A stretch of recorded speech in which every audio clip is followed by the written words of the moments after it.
बात की है।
ओम शांति।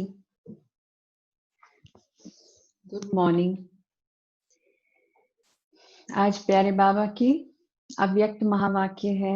आज संडे है और बाबा जो मुरली सुना रहे हैं हम बच्चों को, बहुत ही अच्छा जो बाबा ने टाइटल दिया हम बच्चों को, वो क्या है? स्वराज्य अधिकारी बनना है। स्वराज्य अधिकारी मतलब स्वयं के राजा बन के अपने ऊपर सबसे पहले अधिकार जताओ।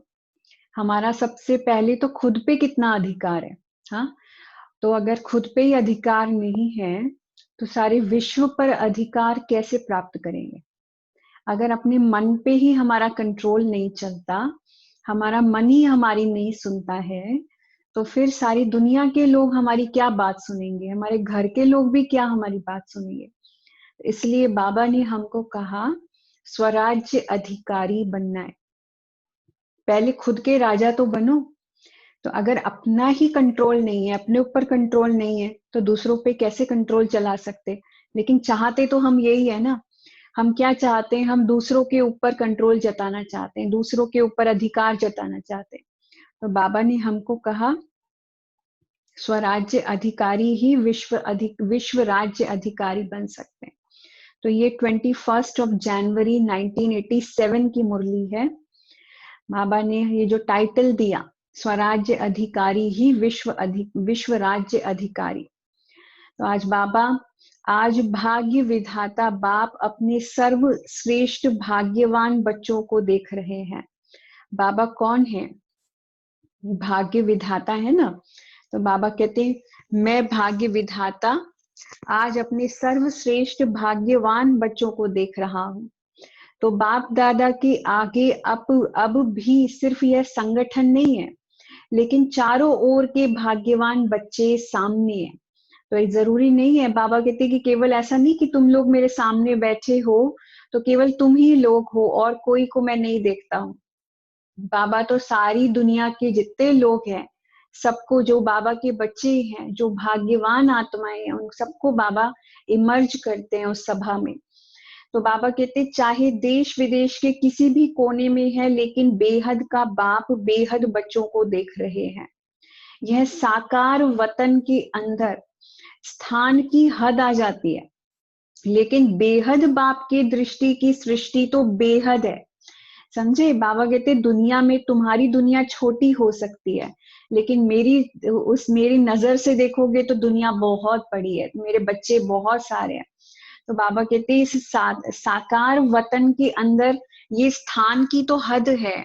जिस स्थान में बाबा बैठ करके मुरली सुना रहे हैं, बाबा कहते इस स्थान की तो हदें हैं, लिमिटेशंस है कि इसमें इतने ही बैठ सकते हैं, लेकिन जो बेहद सृष्टि है उसमें मेरे बेहद के बच्चे हैं। तो इसलिए बेहद बाप जो है शिव बाबा, वो दृष्टि की सृष्टि बेहद है बाबा की, है ना। तो बाबा की जो दृष्टि है वो सारी जगत की तरफ जाती है। तो बाप की दृष्टि में सर्व ब्राह्मण आत्माओं की सृष्टि समाई हुई है। तो दृष्टि की सृष्टि में सर्व सम्मुख है। तो बाबा की दृष्टि में जितने बाबा के बच्चे हैं सब बाबा के पास हैं और सामने हैं। तो सर्व भाग्यवान बच्चों को भाग्य विधाता भगवान देख देख करके हर्षित होते हैं। तो जैसे बच्चे बाप को देख करके हर्षित होते हैं, तो बाप भी सर्व बच्चों को देखकर हर्षित होते हैं, है ना। तो बेहद के बाप को बच्चों को देख रूहानी नशा व फखुर है कि एक एक बच्चा इस विश्व के आगे विशेष आत्माओं की लिस्ट में है। तो सब आत्माएं कौन हो गई? विशेष आत्माएं हो गई ना, स्पेशल सोल्स है, सब यूनिक सोल्स हैं। तो बाबा ने कहा जितने मेरे बच्चे हैं, तो ये हमें रूहानी नशा रहता है, ये फखुर रहता है अपने अंदर में कि हम सब सारे विश्व के आगे स्पेशल सोल्स हैं। तो चाहे 16,000 की माला का लास्ट मणका भी है, अगर कोई आत्मा, बाबा कहते 16,000 की माला है ना, एक माला कौन सी है? एक माला है नवरत्न, मतलब कि एक माला है जिसमें 8 मोती और एक शिव बाबा है। फिर एक माला है 108 की माला, फिर उसके बाद है 1008 की माला, फिर उसके बाद जो है 16,108 की माला। तो बाबा कहते हैं ये जो मालाएं हैं, 16,108 की माला आखिरी माला होती है ना, तो बाबा कहते हैं 16,000 की जो माला है उसका लास्ट का भी भले ही मड़का है, लास्ट मोती भी है, फिर भी बाप के आगे आने से, बाप का बनने से विश्व के आगे विशेष आत्मा है। इसलिए चाहे और कुछ भी ज्ञान के विस्तार को जान नहीं सकते हैं, लेकिन एक शब्द जो बाबा दिल से माना, है ना, आपने भी बाबा तो दिल से माना ना, तो बाबा कहते जो एक ये शब्द है ना, मेरा बाबा, बाबा शब्द जो है ना, तो ये दिल से माना ना, तो दिल से औरों को सुनाया, तो विशेष आत्मा बन गए। तो दुनिया के आगे महान आत्मा बन गए। दुनिया के आगे बाबा कहते महान आत्मा के स्वरूप में गायन योग्य भी बन गए। तो आप महान थे, महान आत्माएं गायन योग्य, है ना, पूजनीय, योग्य, श्रेष्ठ महान आत्माएं हो। तो इतना श्रेष्ठ और सहज भाग्य है, समझते हो? ये भाग्य अपना समझते हो? क्योंकि बाबा शब्द है चाबी, है ना। शिव बाबा ने कहा बाबा शब्द है चाबी, लेकिन किसकी चाबी है? सर्व खजानों की चाबी है, श्रेष्ठ भाग्य की चाबी है। चाबी मिल गई तो भाग्य व खजाना अवश्य प्राप्त होता ही है। समझे? तो चाबी बाबा क्या है? बाबा शब्द चाबी है। तो कोई भी चीज, कोई प्रॉब्लम आ जाती है, बाबा को यूज करो, बाबा ये प्रॉब्लम है, बाबा को बता दो, तुरंत बाबा को बोलो, बाबा ये समस्या है, बाबा ऐसा करना है, बाबा वैसा करना है, बाबा मैं यहाँ जा रहा हूँ, बाबा आप मेरे साथ चलो, बाबा ये कर रहा हूँ। बाबा शब्द हर चीज की चाबी है, हर चीज को खोलने का जो है ना, बाबा वो माध्यम है। दुनिया के सारे ताले खुल सकते हैं बाबा नाम के शब्द से। जैसे कि उन्होंने शास्त्रों में यादगार दिखाया है ना, कि राम शब्द जहां जहां लिख देते थे वहां पर रास्ता आसान हो जाता था, है ना, पत्थर भी क्या बन जाता था, है ना, गुब्बारे जैसा हल्का हो जाता था। तो ऐसी बाबा शब्द जो है ना, बाबा कहते कि वो चाबी है। सर्व खजानों की चाबी है और श्रेष्ठ भाग्य की भी चाबी है। तो चाबी मिल गई तो भाग्य व खजाना अवश्य प्राप्त होता ही है। तो सभी माताएं व पांडव चाबी प्राप्त करने के अधिकारी बने हो। चाबी लगानी भी आती है या कभी लगती है कभी नहीं लगती है? तो बाबा पूछ रहे हैं कि चाबी लगानी भी आती है या कभी लगती है कभी नहीं लगती है? तो चाबी लगाने की विधि है दिल से जानना और मानना। चाबी लगाने की विधि क्या है कि दिल से बाबा को पहले जानो कि भगवान कौन है, क्या है, मेरा उससे संबंध क्या है। और बाबा कहते हैं दिल से जानना और मानना, है ना, यही चाबी है। तो ये चाबी लगाने की विधि है। सिर्फ मुख से कहा तो चाबी होते भी लगेगी नहीं, है ना। तो दिल से कहा तो खजाने सदा हाजिर है। तो दिल से मेरा बाबा कहा तो बाबा कहते हैं मैं हाजिर हजूर हो जाता हूँ, फिर तुम्हारे ऊपर लुटा देता हूँ खजाने। तो अखुट खजाने है ना, तो अखुट खजाने होने के कारण जितने भी बच्चे हैं वो सब अधिकारी है। अखुट खजाने मतलब कि जो कभी खुटता नहीं, जो कभी समाप्त नहीं होता, इतने खजाने बाबा हमें देते हैं। तो ऐसे खजाने बाबा कहते इतने हैं कि कितने भी बच्चे हो जाएं लेकिन सबके लिए भरपूर है। इसलिए सब मेरे बच्चे अधिकारी हैं, हर बच्चे को वो अधिकार प्राप्त होता है। तो खुले खजाने हैं, भरपूर खजाने हैं। तो ऐसे नहीं है कि जो पीछे आए हैं तो खजाने खत्म हो गए हैं, नहीं। तो जितने भी अब तक आए हो अर्थात बाप के बने हो और भविष्य में भी जितने बनने वाले हैं उन सब से खजाने अनेकानेक गुणा ज्यादा है। इसलिए बाप दादा हर बच्चे को गोल्डन चांस देते हैं कि जितना जिसको खजाना लेना है वह खुली दिल से ले लो। बाबा कहते हैं कि जितने बच्चे बनने वाले हैं मेरे, जितने आगे भी आने वाले हैं, भविष्य में भी आने वाले हैं, सबके लिए बेहद खजाना है मेरे पास लुटाने के लिए। इसलिए ये तुम्हारे ऊपर है कि तुम कितना लेना चाहते हो। ये मत समझो कि हम लेट आए हैं तो सारे खजाने खत्म हो चुके हैं। बाबा कहते हैं ऐसा नहीं है, अंत तक रहता है बाबा को के पास इतना कुछ है देने के लिए। दाता के पास कमी नहीं है, लेने वाले के हिम्मत व पुरुषार्थ पर आधार है। कितनी इंपॉर्टेंट पॉइंट है ये, तो ये नोट करनी चाहिए। बाबा कहते हैं मेरे पास किसी चीज की कमी नहीं है देने के लिए, लेकिन जो लेने वाला है पहली बात तो उसके अंदर हिम्मत होनी चाहिए ना उतनी लेने की, है ना। मुट्ठी भी अपनी कैसी होनी चाहिए, है ना, जो पकड़ ले चीज को। कौन सी मुट्ठी? ये मुट्ठी नहीं, ये बुद्धि रूपी मुट्ठी। तो बाबा कहते हैं ये मुट्ठी में भी जैसे कोई चीज दबा लेते हैं ना, निकलती नहीं है आसानी से। तो कुछ लोग के अंदर ऐसी इतनी शक्ति होती है कि मुट्ठी में ऐसे दबा लेते हैं कि निकाल नहीं सकते, मुट्ठी खोल नहीं सकते उनकी। तो ऐसी मुट्ठी तो बनाओ कम से कम। तो बाबा कहते हैं कि अपनी बुद्धि को, है ना, विशाल बनाओ, अपनी बुद्धि को इतना शक्तिशाली बनाओ, ताकतवर बनाओ। तो क्या कर सकते हैं, बाबा से बहुत कुछ प्राप्त कर सकते हैं, ले सकते हैं। तो लेने वाले की हिम्मत व पुरुषार्थ पर आधार है। तो ऐसा कोई बाप सारे कल्प में नहीं है जो इतने बच्चे हो और हर एक बच्चा भाग्यवान हो। तो इसलिए सुनाया, क्या सुनाया कि रूहानी बाप दादा को भी रूहानी नशा है ना। दुनिया में कोई बाप ऐसा होगा जिसके सारे बच्चे भाग्यवान हो, सारे बच्चे श्रेष्ठ हो, है ना। तो बाबा कहते मेरे बच्चे है ना, तो मेरे बच्चे सब भाग्यवान है, सब जो है श्रेष्ठ है। इसीलिए तो उसको भगवान कहा जाता है क्योंकि वो भाग्य विधाता है। तो सभी की मधुबन में आने की और मिलने की आशा पूरी हुई।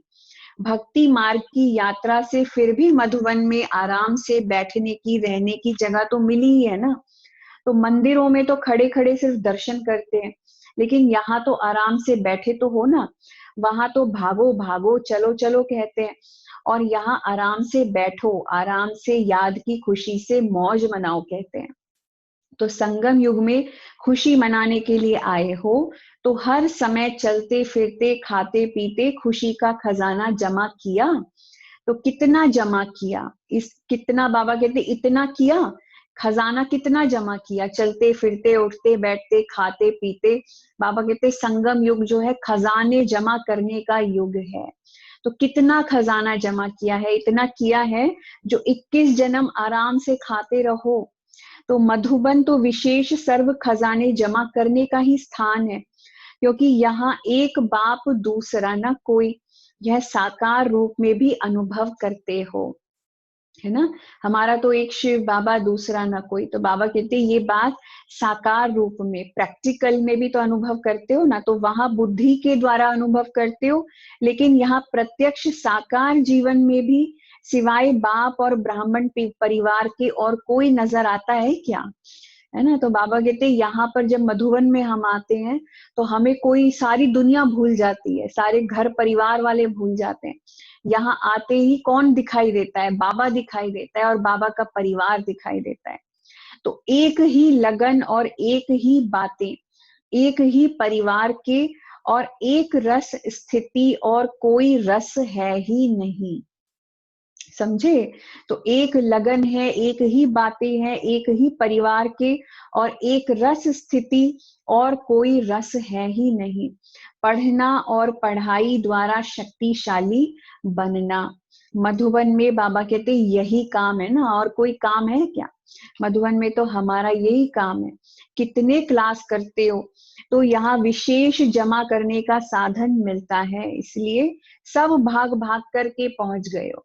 तो यहाँ ये तो तब की मुरली है जब बहुत सारे भाई बहन जो है ना, पार्टियों में बेहद भाई बहन आते थे यहाँ पर।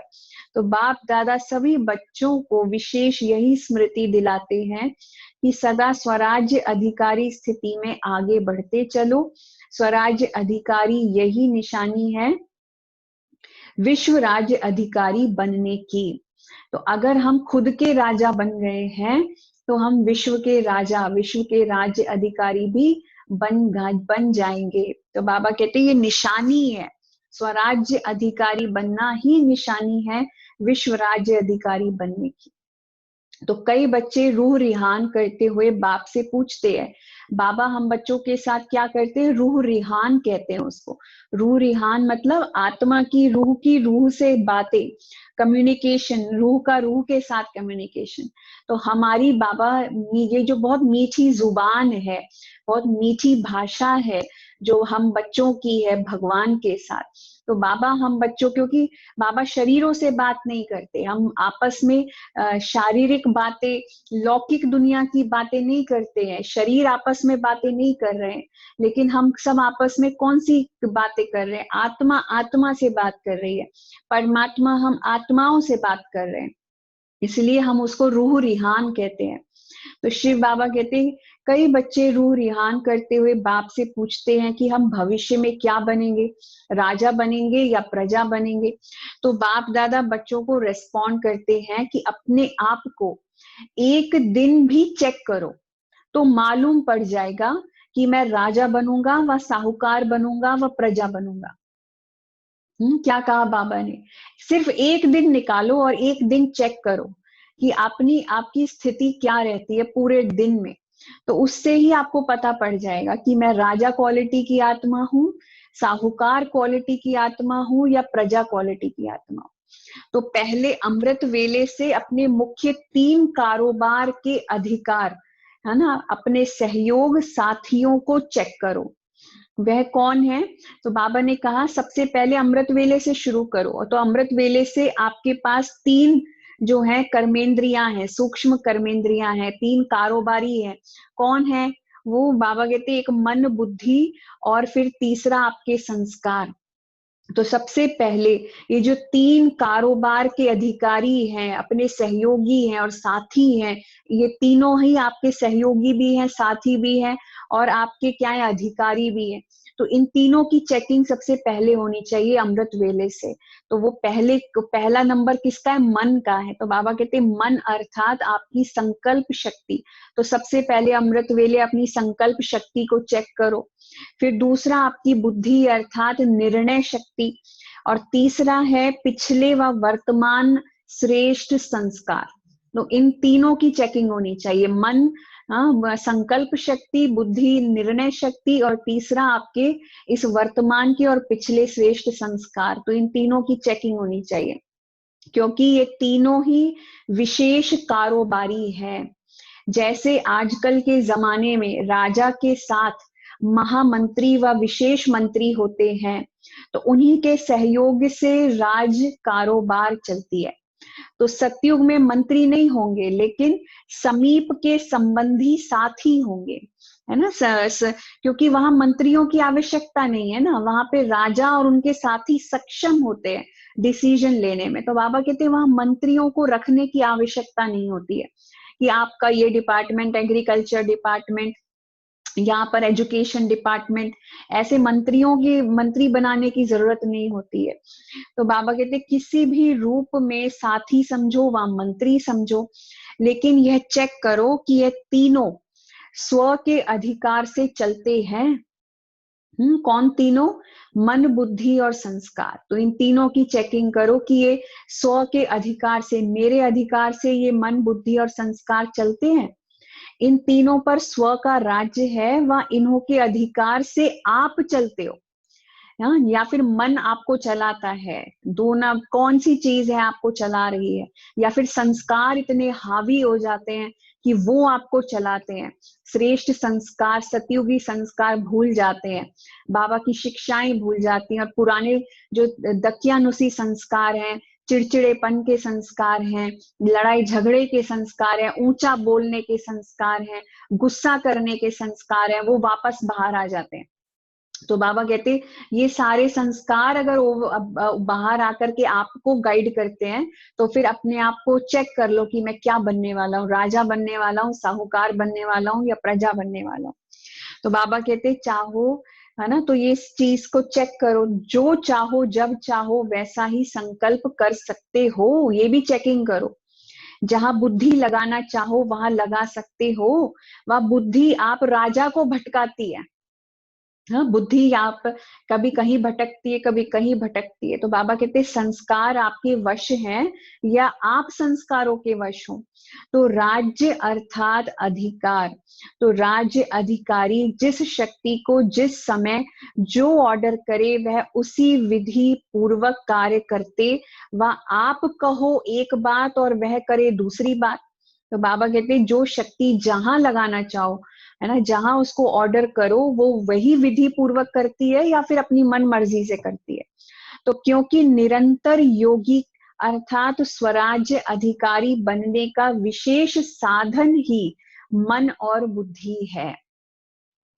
तो मंत्र ही मन मना भव का है ना, तो योग को बुद्धि योग कहते हैं, समझे। तो हम लोग बार बार मुरली में कहते हैं ना, मन मना भव, मन एक शिव परमात्मा में लगाना है। तो बाबा कहते हैं योग को भी बुद्धि योग कहा जाता है ना, बुद्धि का योग है। तो मन और बुद्धि दोनों कितनी इंपॉर्टेंट चीजें हैं, क्योंकि साधना मन और बुद्धि से ही होती है। तो बाबा कहते तो अगर यह विशेष आधार स्तंभ अपने अधिकार में नहीं है, वह कभी है कभी नहीं है, और अभी अभी है और अभी अभी नहीं है, तो तीनों में से एक भी कम अधिकार में है, तो इससे ही चेक करो कि हम राजा बनेंगे या प्रजा बनेंगे, समझे। तो बाबा कहते देखो ये तीनों स्तंभ हैं, मन बुद्धि और संस्कार, ये हमारे तीनों जजमेंट, अपनी स्थिति को जज कर लो इन तीनों से, है ना, कि मैं क्या बनने वाला हूँ, राजा या प्रजा। तो मेरा मन कैसा है, मेरी बुद्धि कैसी है, मेरी और मेरे संस्कार क्या बने हैं। तो बाबा कहते कभी ये तीनों स्तंभ जो हैं अधिकार में है या नहीं है, वह कभी है वह कभी नहीं है, वह अभी अभी है और अभी अभी नहीं है। तो तीनों में से एक भी अगर कम अधिकार में है ना, तो इससे ही चेक कर लो। तो बहुत काल के बाबा कहते राज्य अधिकारी बनने के संस्कार बहुत काल के भविष्य राज्य अधिकारी बनाएंगे। तो जो बहुत समय से अपने मन बुद्धि और संस्कार पर विजय प्राप्त किए हुए हैं, वही बहुत काल तक, है ना, लंबे समय तक राजाई पद को प्राप्त करेंगे। तो अगर कभी अधिकारी और कभी वशीभूत हो जाते हो, तो आधा कल्प अर्थात पूरा राज्य भाग्य का अधिकार प्राप्त नहीं कर सकेंगे। आधा समय के बाद त्रेता युगी राजा बन सकते हो, सारा समय राज्य अधिकारी अर्थात राज्य करने वाले रॉयल फैमिली के समीप संबंध में नहीं रह सकते। तो अगर वशीभूत बार बार होते हो, तो संस्कार अधिकारी बनने के नहीं है, लेकिन राज्य अधिकारियों के राज्य में रहने वाले हैं। ठीक है। तो बाबा ने कहा फिर अगर संस्कार भी आपके वशीभूत नहीं होते, उनपे भी अधिकार नहीं जलता, तो फिर राज्य अधिकारियों के राज्य में फिर रहने वाले बन जाओगे, मतलब प्रजा बन जाओगे। तो वह कौन हो गए? तो वह बाबा कहते वह तो हुई प्रजा।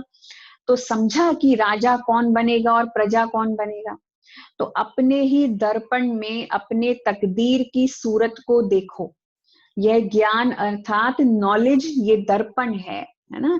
ये ज्ञान दर्पण में अपनी सूरत देखो कि मैं क्या बनने वाला हूं। तो बाबा कहते तो सबके पास दर्पण तो है ना, तो अपनी सूरत देख सकते हो ना।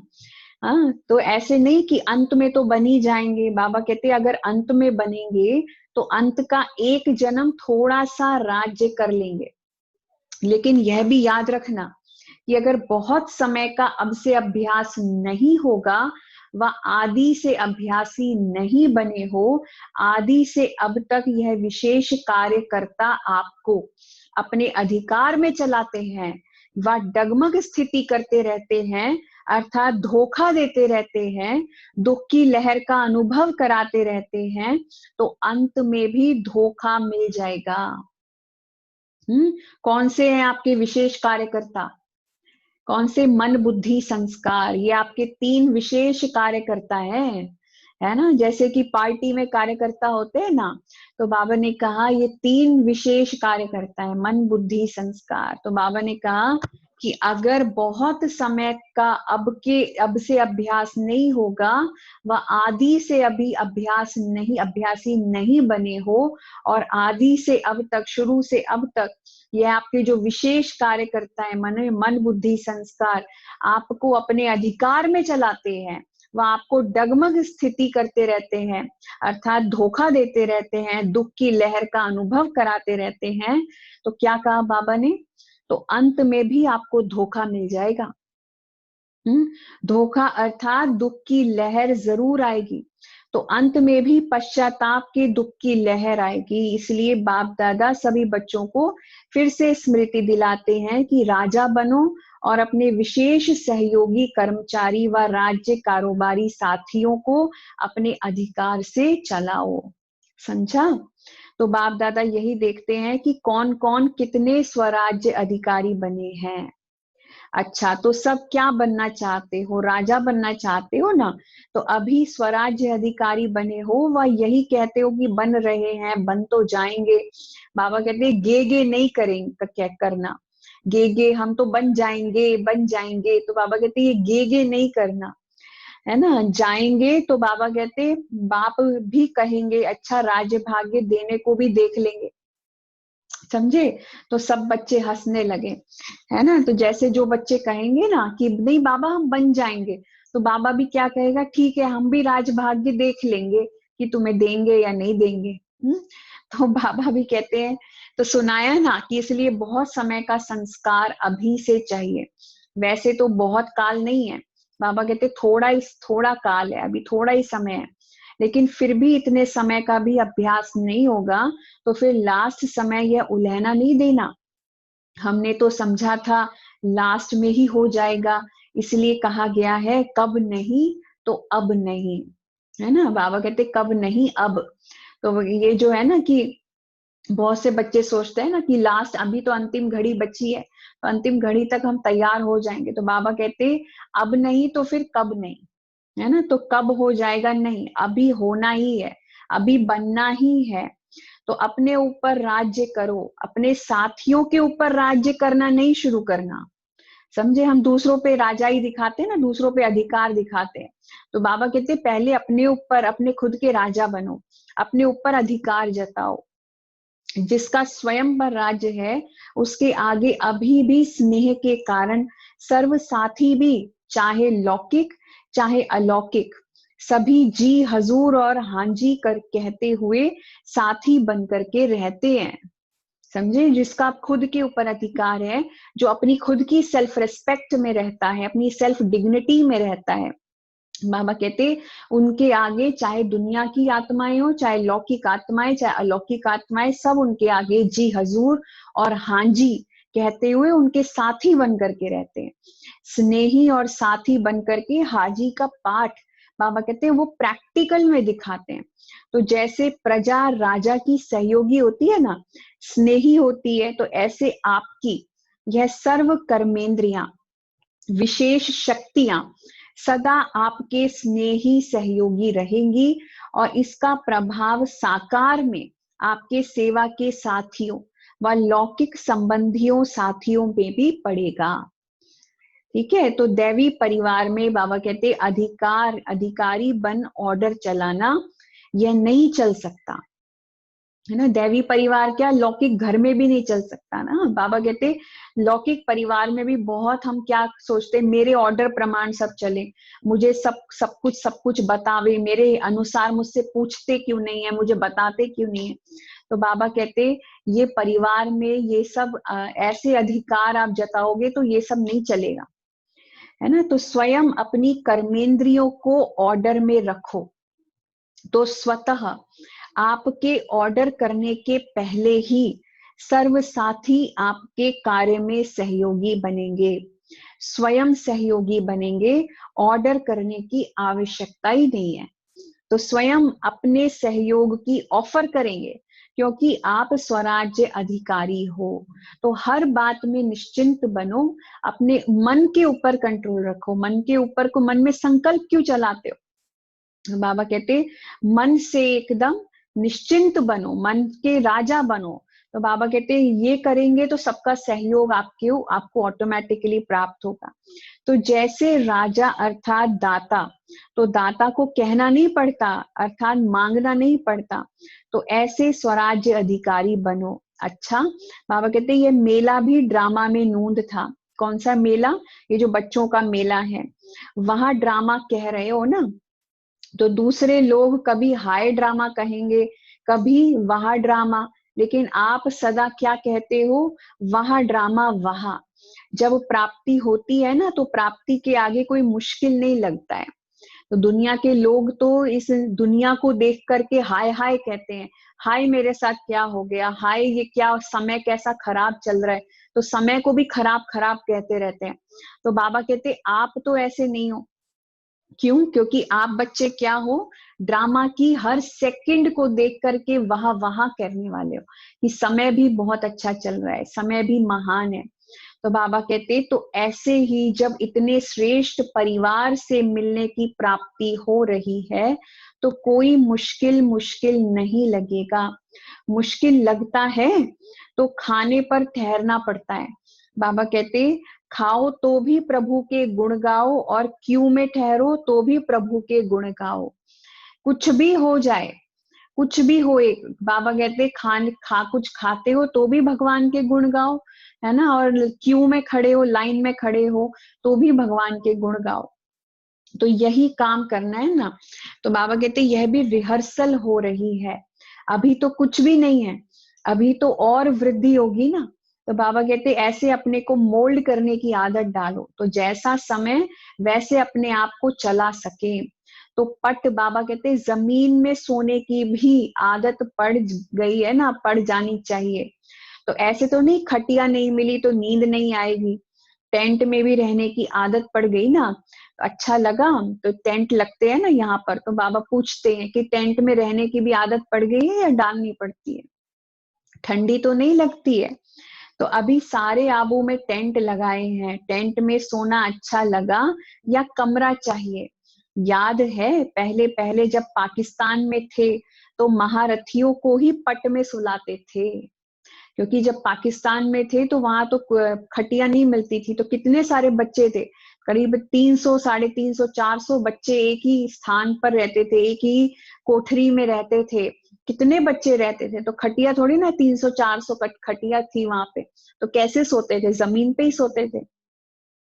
तो बाबा कहते वहां पर तो सारी दादियां, सभी खटिया थोड़ी ना मिलती थी, सब जमीन में ही सोते थे। तो जो नामी ग्रामी महारथी होते थे उन्हों को हॉल में पट में तिफुटी मतलब 3 फुट देकर सुलाते थे। तो और जब ब्राह्मण परिवार की वृद्धि हुई तो भी कहाँ से शुरुआत की? टेंट से ही तो शुरुआत की ना। तो जब ब्राह्मण परिवार बड़ा हुआ, विस्तार हुआ, तब भी तो टेंट लगा करके फिर उसमें सुलाना शुरू किया। तो पहले पहले जो निकले वह भी टेंट में ही रहे, और टेंट में रहने वाले बाबा कहते सेंट अर्थात महात्मा बन गए। जो टेंट में रहेगा बाबा उनको सेंट बना देगा, महात्मा बना देगा। तो साकार पार्ट होते भी टेंट में ही रहे। तो आप लोग भी अनुभव करेंगे ना, तो सभी हर रीति से खुश हैं। अच्छा, फिर और 10,000 मंगा के टेंट देंगे, प्रबंध करेंगे। तो सब लोग फिर टेंट में रहने को अभी राजी हो गए। जिनको कमरा मिला भी हुआ था उनको भी था कि मैं टेंट में जाके रहूं। तो क्योंकि बाबा ने टेंट वालों की इतनी महिमा की ना, तो सबको अब उमंग आ गया कि हम भी टेंट में रहेंगे, हमें कमरा नहीं चाहिए, खटिया नहीं चाहिए, हम पट में, है ना, जमीन के ऊपर टेंट में जाके सोएंगे। तो बाबा ने कहा ठीक है, फिर हम 10,000 टेंट मंगा के देंगे। हाँ? तो पापा की देखो कितनी भगवान के शब्दों को लेकर के बच्चे कैसे उमंग उत्साह में आते हैं। अच्छा, फिर नहाने धोने का क्या होगा? तो बाबा कहते हैं सब नहाने के प्रबंध का सोचते हो। बाबा कहते हैं वह भी हो जाएगा। हाँ, क्योंकि टेंट में सोने के बाद संकल्प क्या उठता है कि नहाना धोना कैसे करेंगे। तो बाबा कहते हैं सब नहाने के, क्योंकि संकल्प चल रहे होंगे ना बच्चों के, तो बाबा के पास तो पहुंचते हैं ना बच्चों के संकल्प। तो बाबा ने पकड़ लिया बच्चों के संकल्प कि नहाने का प्रबंध सोच रहे हो, तो वह भी हो जाएगा। तो याद है जब ये हॉल बना था तो सबने क्या कहा था, इतने नहाने के स्थान क्या करेंगे? तो इसी लक्ष्य से यह बनाया गया। तो अभी कम हो गया ना, तो जितना बनाएंगे उतना कम तो होना ही है, क्योंकि आखिर तो बेहद में ही जाना है ना। तो बाबा कहते हैं कि जब ये हॉल बना था, कौन सा हॉल है ये, क्योंकि 87 की मुरली है ये, तो ये ओम शांति भवन में बाबा आए हुए हैं। तो ओम शांति भवन बाबा कहते हैं वो भी छोटा पड़ गया था ना, तो इसलिए बाबा ने कहा फिर जितना बड़ा स्थान बनाओगे वो सब छोटा पड़ जाएगा, क्योंकि बाबा के बच्चे बहुत आने वाले हैं, बहुत विस्तार होने वाला है। तो अभी तो हमारा डायमंड हॉल जो है वो भी छोटा पड़ जाता था ना, तो इतने बच्चे होते थे कि दूसरा कॉन्फ्रेंस हॉल भी खोलना पड़ता था, कॉन्फ्रेंस हॉल भी भर जाता था। तो उसके सामने जो गार्डन है, जो बड़ा गार्डन है, उस गार्डन में स्क्रीन लगाते थे, बड़ी स्क्रीन लगा के फिर वहां लोगों को कुर्सियां लगा के बिठाते थे। कुछ लोग तो जमीन में ही बैठते थे। तो यहाँ के डायमंड हॉल के जो इधर और इधर दोनों साइड कॉरिडोर्स हैं वो सब भर जाते थे। तो कितने बच्चे होते होंगे, सोचो कि उनको डायमंड हॉल भी छोटा पड़ता है। बाबा कहते सब तरफ के बच्चे पहुंच गए हैं, तो यह भी बेहद के हॉल का श्रृंगार हो गया है। नीचे भी बैठे हैं, भिन्न भिन्न स्थानों पर मुरली सुन रहे हैं। और यह वृद्धि होना भी तो बाबा कहते खुश नसीबी की निशानी है ना। तो वृद्धि तो हुई, लेकिन विधि पूर्वक चलना। ऐसे नहीं कि यहाँ मधुबन में तो आ गए, बाबा को भी देखा, मधुबन भी देखा, अभी जैसे चाहे वैसे चले। बाबा कहते हैं ऐसे नहीं करना, क्योंकि कई बच्चे ऐसे करते हैं, जब तक मधुबन में आने को नहीं मिलता है तब तक पक्के रहते हैं, फिर जब मधुबन देख लिया तो थोड़े अलबेले हो जाते हैं। तो बाबा कहते अलबेले नहीं बनना। ब्राह्मण अर्थात ब्राह्मण जीवन है, तो जीवन तो सदा जब तक है तब तक है। तो जीवन बनाई है ना, तो जीवन बनाई है तो थोड़े समय के लिए ब्राह्मण बने हैं, या सदा अपने ब्राह्मण जीवन की विशेषताएं साथ रखना, है ना, ये सदा के लिए ब्राह्मण बने हैं। तो बाबा कहते क्योंकि इसी विशेषताओं से वर्तमान भी श्रेष्ठ है और भविष्य भी श्रेष्ठ है। अच्छा, फिर बाबा कहते हैं बाकी क्या रहा। अभी बाबा ने इतने वरदान हम बच्चों को लुटाए, तो बाबा कहते बाकी क्या रहा, टोली। टोली अर्थात बाबा की टोली। तो बाबा कहते फिर किसी ने कहा वरदान नहीं दिया बाबा ने, तो बाबा कहते वरदान तो वरदाता के बच्चे ही बन गए हैं। तो जो है ही वरदाता के बच्चे, उन्हों को हर कदम में वरदाता से वरदान स्वतः ही मिलता रहता है। वरदान ही आपकी पालना है, वरदानों की पालना से ही पल रहे हैं। नहीं तो सोचो इतनी श्रेष्ठ प्राप्ति और मेहनत क्या की। बिना मेहनत के जो प्राप्ति होती है उसको ही वरदान कहा जाता है। जो बिना मेहनत किए प्राप्त होता है ना, उसको कहते हैं वरदान। तो मेहनत क्या की और प्राप्ति कितनी श्रेष्ठ है। तो जन्म जन्म बाबा कहते प्राप्ति के अधिकारी बन गए हैं, तो वरदान हर कदम में वरदाता का मिल रहा है और सदा ही मिलता रहेगा। दृष्टि से, बोल से, संबंध से वरदान ही वरदान है। अच्छा, तो बाबा कहते अभी तो गोल्डन जुबली मनाने की तैयारी कर रहे हो। गोल्डन जुबली अर्थात सदा गोल्डन स्थिति में स्थित रहने की जुबली मना रहे हो। तो सदा रियल गोल्ड, जरा भी अलॉय या खाद मिक्स नहीं, है ना, रियल गोल्ड बनना है। तो इसको कहते हैं गोल्डन जुबली। तो दुनिया के आगे सोने के स्थिति में स्थित होने वाले सच्चे सोने प्रत्यक्ष हो, इसके लिए यह सब सेवा के साधन बन रहे हैं। अभी आजकल तो गोल्ड की कीमत कितनी ज्यादा बढ़ गई है। तो बाबा कहते हैं आपकी तो स्थिति गोल्डन होनी चाहिए, क्योंकि आपकी गोल्डन स्थिति गोल्डन एज को लाएगी, स्वर्णिम संसार को लाएगी, है ना। तो इसकी इच्छा सबको है कि अभी कुछ दुनिया बदलनी चाहिए। बाबा कहते तो स्व परिवर्तन से विश्व परिवर्तन करने वाली विशेष आत्माएं हो। तो आप सबको देखकर आत्माओं को यह निश्चय हो, शुभ उम्मीदें हो कि सचमुच स्वर्णिम दुनिया आई की आई। सैंपल को बाबा कहते हैं देख करके ही तो निश्चय होता है ना, सैंपल को देखेंगे तभी तो निश्चय होगा कि अच्छा ये चीज अच्छी है, क्वालिटी अच्छी है। तो बाबा कहते हैं हाँ अच्छी चीज है। तो स्वर्ण संसार के सैंपल आप हो, स्वर्णिम दुनिया के सैंपल आप बच्चे हो, तो स्वर्ण स्थिति वाले हो। तो आप सैंपल को देख उन्हों को निश्चय हो कि हाँ जब सैंपल तैयार है तो अवश्य ऐसा ही संसार आया कि आया। तो ऐसी सेवा गोल्डन जुबली में करेंगे ना उम्मीद को उम्मीद देने वाले बनना है। अच्छा, तो स्व राज्य अधिकारी सर्व बहुत काल के अधिकार प्राप्त करने के अभ्यासी आत्माओं को, सर्व विश्व की विशेष आत्माओं को, सर्व वरदाता के वरदानों से पलने वाली श्रेष्ठ आत्माओं को बाप दादा का याद प्यार और नमस्ते। रूहानी बाप की रूहानी बच्चों को नमस्ते। हम रूहानी बच्चों की रूहानी माता पिता बाप दादा को याद प्यार, गुड मॉर्निंग और नमस्ते। ओके, फिर आज का वरदान है, भटकती हुई आत्माओं को यथार्थ मंजिल दिखाने वाले चैतन्य लाइट माइट हाउस भव। दुनिया में कितनी भटकती हुई आत्माएं हैं, है ना, कितनी आत्माएं जो इस शरीर में ही भटक रही है, मतलब इधर उधर ढूंढती है, सुख शांति सब कुछ ढूंढती है। बाबा कहते हैं ऐसी आत्माओं को मंजिल दिखाओ।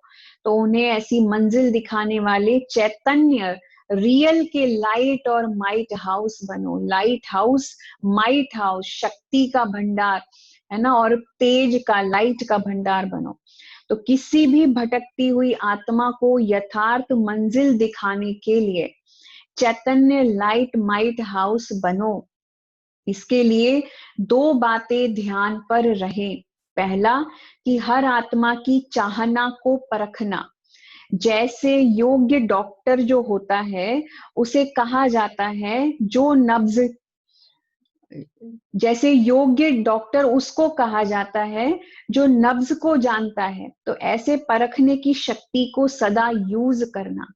तो किस आत्मा को क्या चीज की आवश्यकता है, तो बाबा कहते हैं ये परखने की शक्ति होनी चाहिए।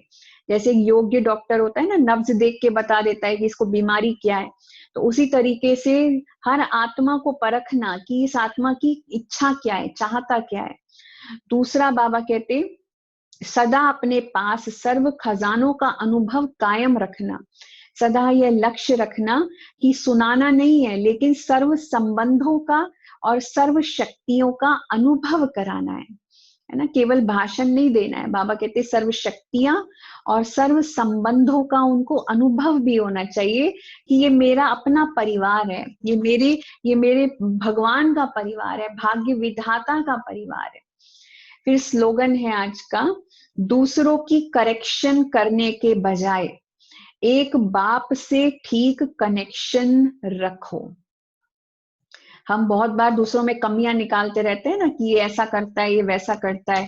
तो बाबा कहते हैं दूसरों के अंदर करेक्शन निकालने के बजाय कि ये चीज गलत करता है, ये चीज ऐसे करता है, तो बाबा कहते करेक्शन नहीं निकालो, लेकिन बाबा के साथ कनेक्शन ठीक रखो, क्योंकि करेक्शन तो हमारे अंदर सबसे पहले हमें देखना है कि हम कितने करेक्ट हैं, है ना। तो बाबा कहते दूसरों की करेक्शन निकालने के बजाय अपना कनेक्शन शिव बाबा के साथ बना के रखो, ठीक है। तो ऐसे राज्य अधिकारी, स्वराज्य अधिकारी, सो विश्व राज्य अधिकारी आज हम आत्माएं कितना बनी है। मन बुद्धि संस्कार अपने चेक कर लेना कि मैं कौन सी क्वालिटी की आत्मा हूँ, राजा क्वालिटी की हूँ, साहूकार क्वालिटी की हूँ, या प्रजा क्वालिटी की हूँ।